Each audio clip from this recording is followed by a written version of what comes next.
मोतीलाल ओसवाल को लेकर के 5 साल के नज़रिए से राहुल जी इच्छुक हैं, निवेश करें?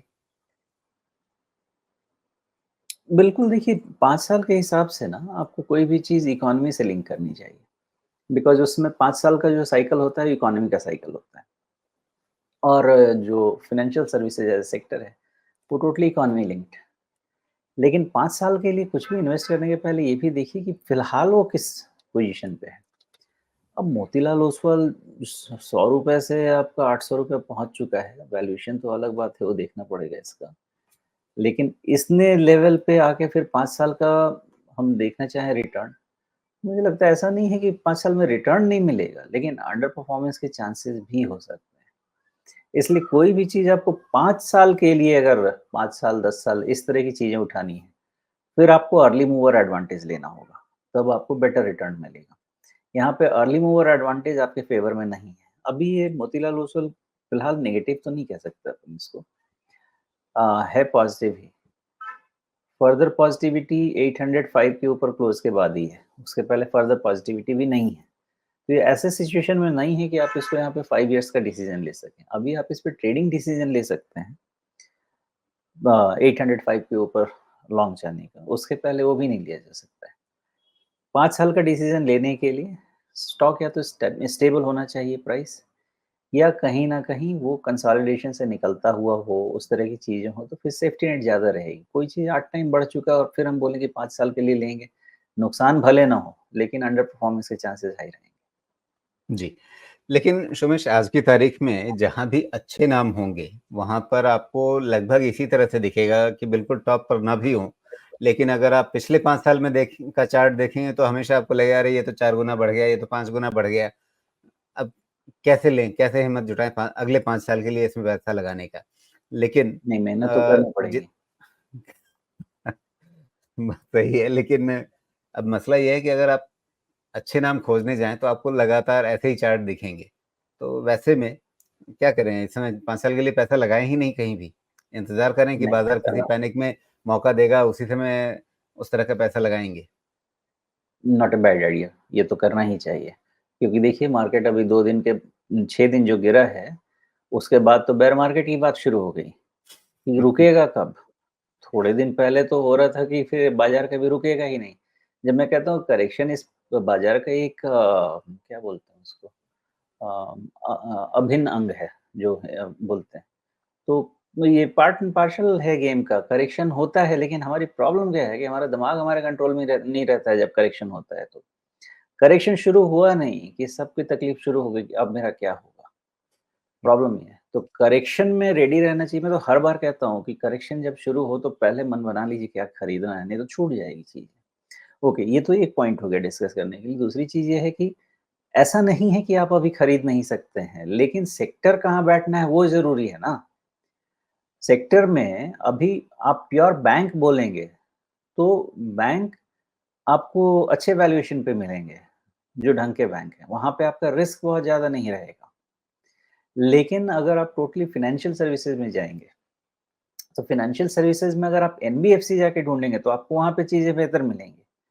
लेकिन अगर हम जाके यहाँ पे सिक्योरिटीज़ में ढूँढेंगे, एएमसीज़ में ढूँढेंगे, तो चीज़ें इतनी महँगी हैं कि सेफ्टी नेट की प्रॉब्लम है। तो बीएफएसआई एज़ अ सेक्टर बहुत वास्ट है, उसमें चीज़ें ढूँढनी कहाँ है वो इम्पोर्टेंट है। बैंक में ढूँढना है, आपको एनबीएफसी में ढूँढना है कि फाइनेंशियल सर्विसेज़ में सिक्योरिटीज़ में ढूँढना है कि एएमसीज़ में ढूँढना है कि आपको इंश्योरेंस सेक्टर में ढूँढना है, जगह ढूँढनी पड़ेगी। अब जब यहाँ से बात हो रही है कि कंजम्पशन आपका ग्रो कर रहा है जीडीपी से बेटर, बहुत समय के बाद, बहुत क्वार्टर के बाद, मैं तो पिछले कई महीनों से कह रहा हूँ कि कंजम्पशन कीजिए, कंजम्पशन कीजिए।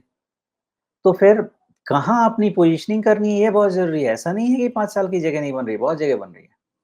और जी। उसमें ऐसा नहीं है कि रिस्क नहीं है, मार्केट अगर 10% गिरेगा तो उसमें भी 10% का रिस्क हो सकता है, 15% का रिस्क है। लेकिन वहाँ पे 50% का अपसाइड भी आ सकता है बिकॉज़ पैटर्न चेंज हो रहा है ना।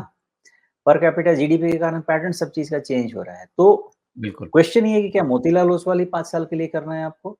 या 5 साल के लिए वैसे जगह जाके बैठें जहाँ पे जगह बन रही है? ये इस क्वेश्चन को देखिए। जी। अभी एक और सवाल है कृष्णा जी का, और उसमें भी इन्होंने मोतीलाल ओसवाल के बारे में पूछा है कि इन्होंने पहले से पैसा लगा रखा है, तो लंबी अवधि के लिए रखे रहें, ये समझना है उन्हें, और टारगेट क्या हो सकता है। तो क्या जो सिचुएशन आप समझा रहे हैं कि भई शेयर अभी मजबूत ही कहा जाएगा, लेकिन लंबी अवधि के लिए नया पैसा नहीं डालना है। तो जो पहले से पैसा लगा हुआ है, उसमें क्या उसको एक तरह का आज की तारीख में भले हमने लंबी अवधि के लिए पैसा लगाया था, लेकिन अब उसे ट्रेडिंग माइंडसेट से देखना शुरू कर दें कि जब भी हमें ट्रेडिंग स्टॉप लॉसेस कोई ट्रिगर होते हुए दिखें, उस समय हम निकल जाएँ। अगर वो स्टॉप लॉसेस ट्रिगर नहीं हो रहे हैं, तो हम उसे राइड करते रहें, मतलब उस तेज़ी का फ़ायदा उठाते रहें। हुँ। तो एक रिक्वेस्ट रहेगी कि मैं अपनी पुरानी चीज़ को एक बार दोहराऊँ यहाँ पे। 26,000 पे 12-15% से 12% 10-12% 15% तो कैश लेवल बना के रखने कहा था। हाँ, ये बात मुझे बहुत अच्छे से याद है कि 10-12% के कैश लेवल को मैंने उसके बाद फर्दर बढ़ाया नहीं था। अगर वो काम किया होता, तो आधा जवाब तो हमारे पास सामने ही मिल गया कि थोड़ी प्रॉफ़िट बुकिंग हमें कर लेनी चाहिए थी, उसको अभी क्लॉ बैक कर सकते थे।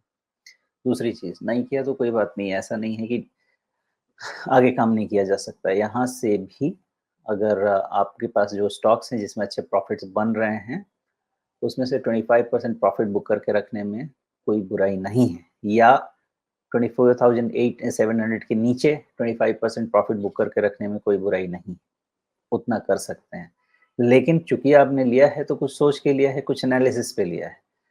और कुछ नहीं समझ में आता है, तो अगर आपका 6 महीने 1 साल का व्यू है, तो 50 डीएमए के सपोर्ट को देख लीजिए, उसके बाद अपना प्रॉफ़िट प्रोटेक्ट कीजिए।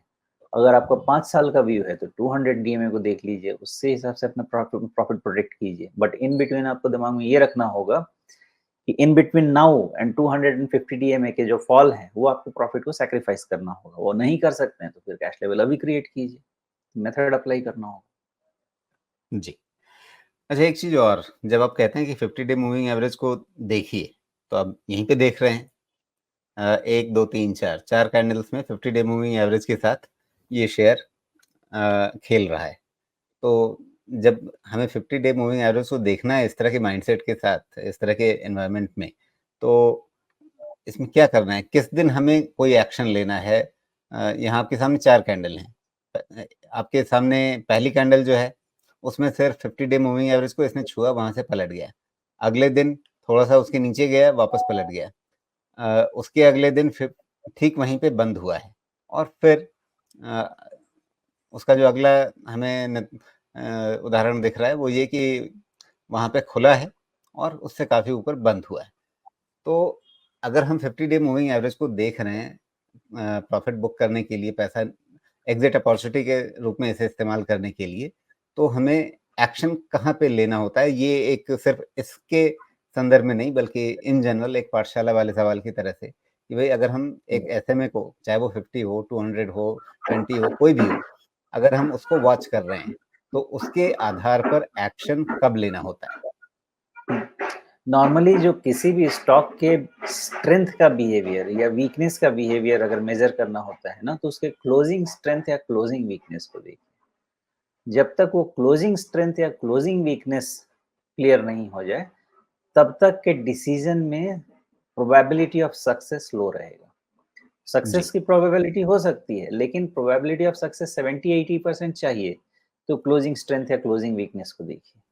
लेकिन यहाँ और पे 7 जी, उस बात को समझ गया। तो 7 अक्टूबर को ये ठीक 50 डे मूविंग एवरेज के आस-पास से लगभग वहीं पे ये बंद हो रहा है। तो इसको क्या हम मान लेंगे कि हाँ, हमारा एक्शन पॉइंट ट्रिगर हो गया, या हम वेट करेंगे कि नहीं, इसके नीचे फिसलना चाहिए, इसके नीचे बंद होना चाहिए? नीचे मतलब कितना ये बहुत नीचे? ही ये बहुत ही क्लासिक पैटर्न है और उसको सुंदर नहीं, अति सुंदर पैटर्न बोलना चाहिए, बिकॉज़ इतने तभी तो अच्छे से पाठशाला के लिए 50 इस्तेमाल डीएम किया में है। तभी तो पाठशाला के लिए इस्तेमाल किया है। ऐसे ही मौकों पर तो लोगों को समझ में आता है कि भई ये चकराने वाली बिल्कुल चीज़ सही थी, बात इसको ठीक से समझना कैसे था? बिल्कुल सही बात है। देखिए, इसमें आपके चारों कैंडल जो हैं, किसी ने भी आपको 50 डीएमए के नीचे क्लोज़ नहीं दिया है बीट करके, और 50 डीएमए के नीचे आपको कम से कम 1 या 2 क्लोज़ मिल जाए, तो वीकनेस बिल्कुल क्लियर है। दूसरी चीज़, अगर 50 डीएमए से 4 से 5% का डेविएशन हो गया नीचे में, तो थ्योरेटिकली वीकनेस ज़्यादा है, बिकॉज़ आपकी दूरी बन गई फिर 50 डीएमए से।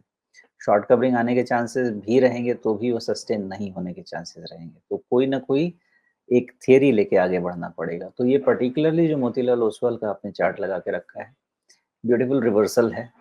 50 डीएमए का बहुत अच्छा सपोर्ट है, व्हिच मीन्स इसने जो लोएस्ट जो अभी के कैंडल से पिछला 4th कैंडल जो ग्रीन वाला है, चारा इसके लो क्लोजर के का। नीचे अब क्लोज़ हुआ, तो फिर बाकी वीकनेस इसमें फर्दर शुरू हो जानी चाहिए, वो इंडिकेशन रहे। लेकिन उससे पहले नहीं।